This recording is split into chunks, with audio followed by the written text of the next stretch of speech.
Yung kamatayan ni Samson ang atin pong pag-uusapan ngayon. The day Samson died. Meron pong makikita ritong malaking aral doon sa araw ng kanyang kamatayan. Okay? So, for the meantime, good morning. And I suggest you pull out your Bibles for a while. Makipag-aralan kayo sa akin. So, iba din po yung alam ninyo na yung mga sinasabi ko nakasulat po sa aklat na ito. So, hindi ko kayo niloloko at lahat na sinasabi ko totoo. Coming from the Lord Jesus Christ Himself. Okay, so tayo po ay mag-aralan. Isang pinaka-exciting sa ganito kagandang morning ay ang mag-aral ng Bible, salita ng Panginoong Kristo na hindi matatawaran talaga sa buhay natin, no? Na ito ang kaligayahan natin despite ng kung ano man ang pinagdaraanan natin sa buhay. Alam natin ang Lord lagi po nating kasama. Okay, so tingnan po natin ang buhay ni Samson, o should I say yung araw ng kanyang pagkamatay. Yung kamatayan po niya ay nagpapakita po ng malaking significance sa bawat isa po sa atin. Makakarelate po ang bawat isa sapagkat dito makikita mo ang Panginoon mapagpatawad, mapagbigay ng chance, no? At gumagawa sa mga kamanghamanghang bagay na hindi kayang ipaliwanag ng kahit na ano paman. Malalaman natin mamaya. Basahin lang natin. Dito lang po tayo sa mga Bible niyo, please. Pakibuksan. Sige po. Judges chapter 16 verses 23 hanggang, sige, ituloy na po natin sa 30 verses 23 hanggang 30. Again, Judges chapter 16. Alam niyo yung verse 2 ni Samson, di ba? Judges chapter 16 verses 23 to 30. Okay, basahin na po natin. Ayan. Ayan po. Ang heading niya rito maganda eh. Samson dies with the Philistines.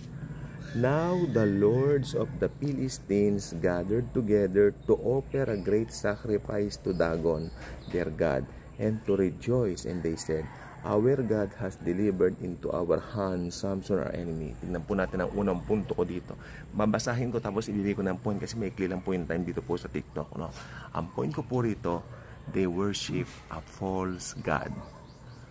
They thought that their false god gave Samson to them para parusahan nila. Ganyan po ang mundo hanggang ngayon, no? Meron pong false god ang mundo.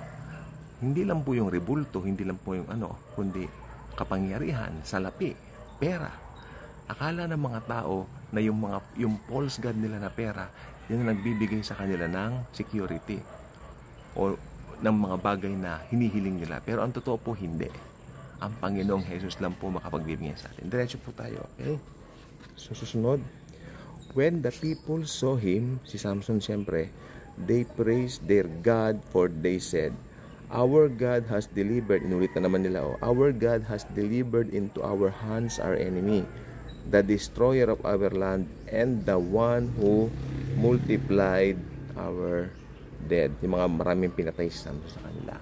Inulit na naman nila, our God. So, ang mga tao po sa mundong ito ngayon, nakikita po natin na yung mga bagay na na-achieve nila, halimbawa nakapagtapos silang pag-aaral, naka-achieve ng malaking bagay sa buhay, makikita mo minsan sa kanilang mga pinapasalamatan, hindi pinapasalamatan ng Panginoon. Okay? Mas pinapasalamatan nila yung mga ibang mga tao na kapwa rin po nila.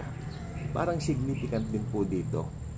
Our God, sabi nila, si Dagon, gave Samson sa atin dahil marami siyang pinatay sa ating mga kalahi. Sabi niya, kaya binigay daw ng Diyos nilang si Dagon. Si Dagon, Diyos-Diyosan yun. Hindi ko lang alam kung anong klaseng rebulto yun, pero rebulto po yun. Pero sa panahon natin ngayon, yung mga Diyos-Diyosan, yung kapangyarihan, yung kasikatan, magiging famous, ayan. Diyos-Diyosan po yan. Okay? Maraming tao na bubulagan diyan. Amen? Akala nila yung kakayahanan nila, yung mismong kakayahanan nila, yung kagalingan nila, Diyos-Diyosan po yan. Ganyan po natin susunod. So it happened when their hearts were merry, masaya sila. Sino ang masaya? Mga Pilisteo, mga Philistines. So it happened when their hearts were merry, that they said, call for Samson, that he may perform for us. So they called for Samson from the prison. Kinulong nila siya, di ba? And he performed for them, and they stationed him between the pillars. He performed for them. Ano ibig sabihin ng he performed for them? Pinagtripan nila si Samson. Hindi ko alam, parang ginawa niya lang parang sa karnabal, parang gano'n, yung parang siguro pinapalibutan nila, binubugbog nila sa harapan ng mga tao, nagtatawanan yung mga tao, they were merry. Masaya yung mga tao, no, sa ganung paraan na ginagawa kay Samson. At nagsisigawan sigurado sila, mabuhay si Dagon, mabuhay si Dagon. Although si Dagon ay Diyos-Diyosan. Okay? Akala nila nagtagumpay sila. Actually, parallel din po ito kay Jesus. Hindi ba si Jesus po ay kanila pong hinuli, pinagbili sa 30 pieces of silver, parallel din po kay Samson dahil ganun din po ang ginawa kay Jesus. Si Jesus po ay inilagay po nila sa isang piitan, tapos hinarap kay Pilato, pinahirapan, ang mga tao nagtatawanan, nakala nila nagtagumpay sila, napatay nila si Jesus. Pero yung kamatayan po ni Lord Jesus, yun po ang dahilan para mabuksan ang langit sa mga kaluluwa na papasok doon sa pamamagitan ng grace ni Jesus, ng biyaya ng Panginoon. Diba? Ganun din po kay Samson. Nangyari po kay Samson ang mga bagay na to para ang mga Israelites during that time ay magkaroon ng kaunawaan kung ano ba talaga ang kanilang katayuan bilang mga lipi na pinili ng Diyos. Okay? Tignan po natin. Tingnan natin. When their hearts are merry, they said, call for Samson that they may perform for us. Napaliwanag ko na yan. So they called for Samson from the prison, and he performed for them. And they stationed him between the pillars. Malaking pagkakamali po nila yan. They stationed him between the pillars. Ang mga templo nung unang panahon po ay talaga pong nakasandig sa mga haligi, no? Mga haligi, mga pillars. So then Samson said to the lad, may bata ron, bata, mga siguro mga 12 to 13 years old. Then Samson said to the lad who held him by the hand, let me feel the pillars which support the temple so that I can lean on them. Sabi niya, I can lean on them. Pero naniniwala ako yung batang yan, pinalabas niya na. Sige na, go out ka na, lumabas ka na, at iguguho ng Panginoon ang templo ito. Okay, yun po nangyari. Now the temple was full of men. Tingnan nyo, ha? And women. All the lords of the Philistines were there. About 3,000 men and women on the roof, watching while Samson performed.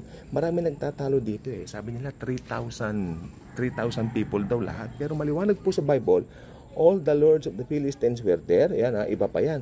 Lahat ng lords of Philistines, yung kanilang mga pinuno nandoon, iba pa yung 3,000 men at iba pa yung 3,000 women. Ang napatay ni Samson, hindi lang po 3,000 kung tutuusin. Sabi nung magaling na Bible scholar, mga napatay niya nasa 10,000 people. Kasi 6,000 yung babae, 6,000 yung laki. Iba pa yung mga lords of Philistines. Iba pa yung ibang mga tao nandun na mga inimbetahan nila. So nasa 10,000 people approximately ang napatay niya doon sa pagguho ng temple na yon. Then itong gusto ko to. Then Samson called to the Lord saying, O Lord God, remember me, I pray. Strengthen me, I pray, just this once, O God, that I may with one blow take vengeance on the Philistines for my 2 eyes. Pinulag siya, di ba? And Samson took hold of the 2 middle pillars which supported the temple, and he braced himself against them, on his right and on the other on his left. Then Samson said, let me die with the Philistines, and he pushed with all his might, and the temple fell on the lords and all the people who were in it. So the dead, pasensya na po sa maingay. So the dead that he killed at his death were more than he had killed in his lifetime. Mas marami siya napatay nung araw na kamatayan niya. Dahil yung mga pillar na yun, ibinagsak niya. Alam niya po ang kwento nun. Pero nanalangin siya, Lord, just this once. Just this one blow. Pero pinagbigyan siya ng Panginoon. Nakita ko ang Panginoon, God of many chances. Hindi lang second chances, many chances. Napakabuti ng Panginoon na. So, yan ang pong natutunan natin sa buhay po ni Samson. Mas marami siyang natepok. Marami siyang mga natsugi kaysa nung lifetime niya. Yun lang po, because of Jesus God bless. Hallelujah.